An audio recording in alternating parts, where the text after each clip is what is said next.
जय माता दी मित्रों माँ काल का एस्ट्रोलॉजी चैनल में आप सभी का हार्दिक स्वागत है। अगर आपने चैनल को सब्सक्राइब नहीं किया है तो चैनल को सब्सक्राइब करें और बेल आइकन को प्रेस करें ताकि आप हमारी लेटेस्ट वीडियो को देख सकें। मित्रों, आज हम चर्चा करने वाले हैं मीन राशि के जातकों के लिए राहु केतु के राशि परिवर्तन प्रभाव को लेकर। जी हाँ मित्रों, 30 अक्टूबर 2023 को राहु मेष राशि से मीन राशि में और केतु तुला राशि से कन्या राशि में गोचर करने वाले हैं। इसका मीन राशि मीन लगन के जातकों पर क्या प्रभाव पड़ेगा, आइए जानते हैं।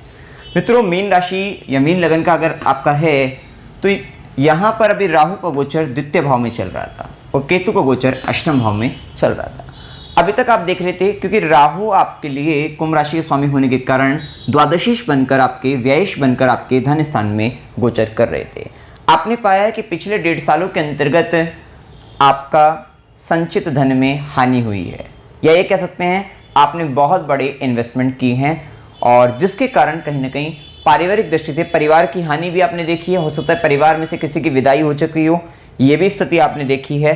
और कहीं ना कहीं परिवार के अंतर्गत भी मतभेद की स्थिति, परिवार टूटने का कार्य, कहीं ना कहीं इस तरीके का प्रभाव या परिवार से दूर जाना, परिवार से बिल्कुल अलग हटकर चलना, इस तरीके का प्रभाव आपके जीवन में आया है। ये स्थान धन स्थान है, कहीं ना कहीं शॉर्टकट से पैसा कमाना है, कुछ बहुत बड़ा पैसा कमाने के लिए आपने बहुत बड़े इन्वेस्टमेंट की है, ये प्रभाव आपने देखा है। साथ ही स्थान वाणी का स्थान है, आपने अपनी वाणी से बड़े झूठ भी बोले हैं, या कह सकते हैं आपकी वाणी कड़वी भी हुई है। मेष राशि के अंतर्गत एग्रेसिव होकर भी आपने गंदे और कड़वे वचनों का भी प्रयोग किया है, ये भी प्रयोग आपने यहाँ पर स्थिति आपने देखी है। वहीं ये स्थान वाणी का स्थान है, वहीं मुख का स्थान है, खानपान का स्थान है। गलत खानपान के कारण आपके स्वास्थ्य की हानि भी हुई है, ये भी स्थिति आप देख चुके हैं कि गलत खानपान, अभक्ष्य पदार्थों का सेवन या नशीले पदार्थों का सेवन भी आपने किया है, तो ये प्रभाव भी आपने देखा है, जिसके कारण कहीं ना कहीं स्वास्थ्य हानि, जिसमें मुख संबंधित परेशानी, दांतों से संबंधित परेशानी, आंखों से संबंधित परेशानी, ये भी दिक्कतें आपने देखी हैं, या मुख संबंधित परेशानी में ये स्थिति आपके साथ आ सकती है। मतलब पिछले 1.5 सालों में ये आई हुई होगी, ये प्रभाव हम आपको बताना चाह रहे हैं।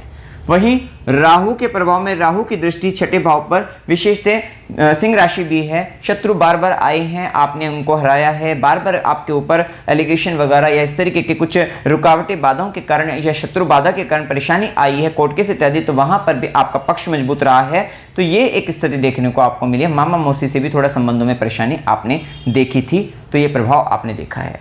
साथ ही जो व्यक्ति अच्छी बात थी कि कंपटीशन वगैरह के लिए समय आपके लिए अच्छा था 30 अक्टूबर 2023 तक के लिए। अब इसी के साथ राहु केतु का प्रभाव आपके ससुराल पक्षों से संबंधित भी परेशानी बनी है, तो वो उन संबंधों में सुधार होता हुआ नजर आएगा। लेकिन हाँ, ये टाइम रिसर्च वर्क के लिए बहुत अच्छा था, डिटेल में जाकर किसी तरीके के काम को करना उनके लिए बहुत अच्छा था, गुप्त ज्ञान गुप्त विद्या की प्राप्ति के लिए समय बहुत अच्छा था। अब वहीं राहु की नवी दृष्टि आपकी कहीं ना कहीं कुछ अड़चने परेशानियां आपके कर्म क्षेत्र के अंतर्गत आती रही हैं, दशम भाव पर दृष्टि के कारण वे सब अब दूर होती हुई नजर आएगी। अब क्या होने वाला है, अब लगन पर राहु आए हैं मीन राशि में और मीन राशि के स्वामी गुरु का गोचर अप्रैल 2024 तक मेष राशि के अंतर्गत रहेगा। इतना समय ये राहु आपको कहां से कहां पहुंचा कर ले जाएगा, मतलब बहुत बड़े लेवल पर आपको ले जा सकता है।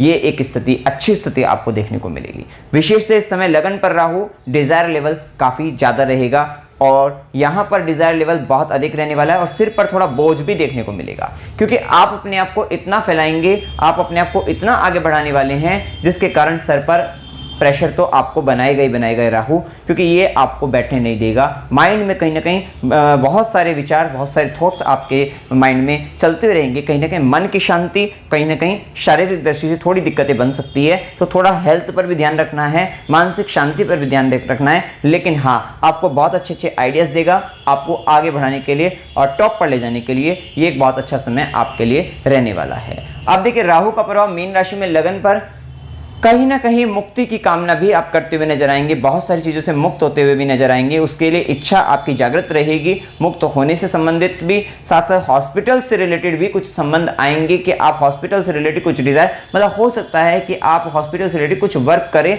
तो वो भी एक स्थिति आपके जीवन में मेडिकल से रिलेटेड, हॉस्पिटल से रिलेटेड, ये भी एक स्थिति देखने को आपको मिल सकती है। 12th हाउस से रिलेटेड, ये रिसर्च से रिलेटेड भी कह सकते हैं यहाँ पर, मतलब स्पेस से रिलेटेड रिसर्च जो होगी, क्योंकि राहु रिसर्च का है और मीन राशि में स्पेस है, तो यहाँ पर अंतरिक्ष से संबंधित कोई रिसर्च से संबंधित वहाँ पर भी काम कर सकते हैं। तो ये सारी ही स्थितियों के साथ आप आगे या विदेशों से संबंध बनाकर आप कुछ बड़ा कुछ करने की सोच सकते हैं। तो ये प्रभाव देखने को मिलेगा। बड़ा प्रभाव अप्रैल तक इसलिए क्योंकि गुरु की पोजीशन अच्छी होने से, गुरु के छठे भाव पर, आठवें भाव पर, दशम भाव पर दृष्टि, मतलब छठे आठवें को कवर कर लिया, तो दिक्कतें और बाधाएं और कष्ट की स्थिति को या आकस्मिक रूप से आने वाली परेशानी को दूर करते रहेंगे। और भाग्य की दृष्टि कर्म स्थान पर आपको कर्म क्षेत्र में राहु लगन पर डिजायर देगा और गुरु की दृष्टि कर्म क्षेत्र में आपको टॉप पर ले जाएगी, भाग्य का साथ आपको देने वाली रहेगी। तो ये बहुत अच्छी पोजीशन यहाँ पर हम देख सकते हैं।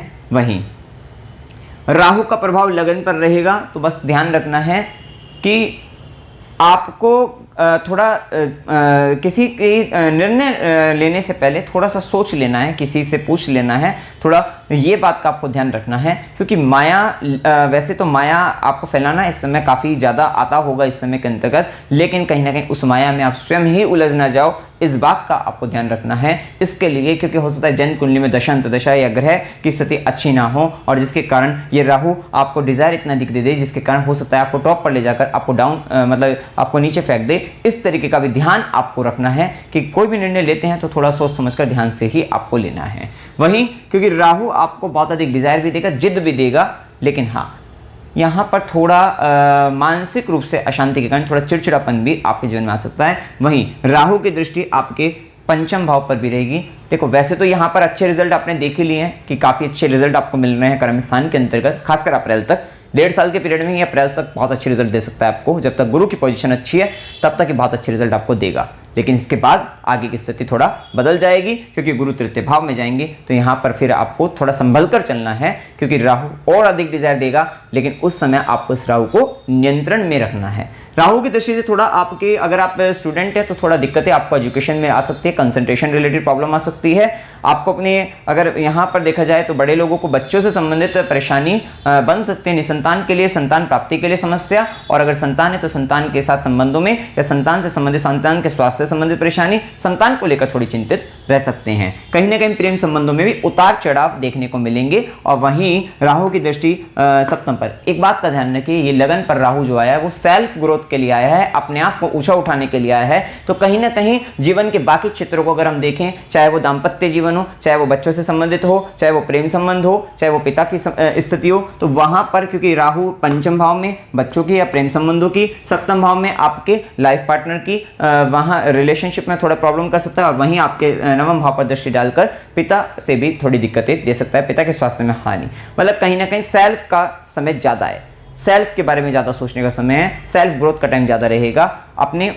तो ये एक स्थिति देखने को आपको ज़्यादा मिलेगी। वहीं राहु की नवी दृष्टि जब पड़ेगी, आपके डिजायर लेवल तक दिख रहेगा, कहीं ना कहीं फिर भी आपको ऐसा लगता है कि भाग्य की स्थिति में आपको रुकावटें देखने को मिल सकती है।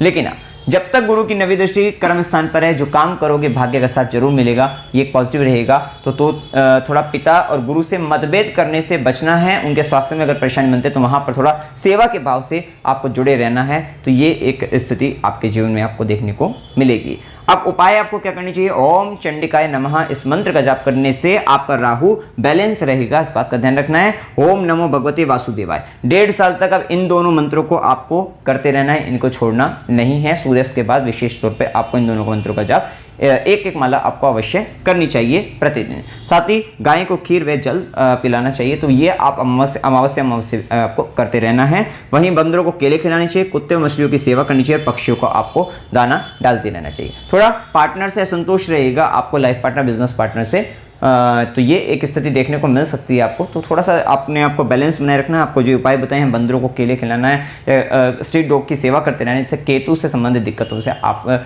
मुक्त रहेंगे। थोड़ा ये उपाय आपको करते रहना है। तो मित्रों, जानकारी अगर आपको अच्छी लगी है, वीडियो को लाइक कीजिएगा, शेयर कीजिएगा और चैनल को सब्सक्राइब कीजिएगा। जय माता दी।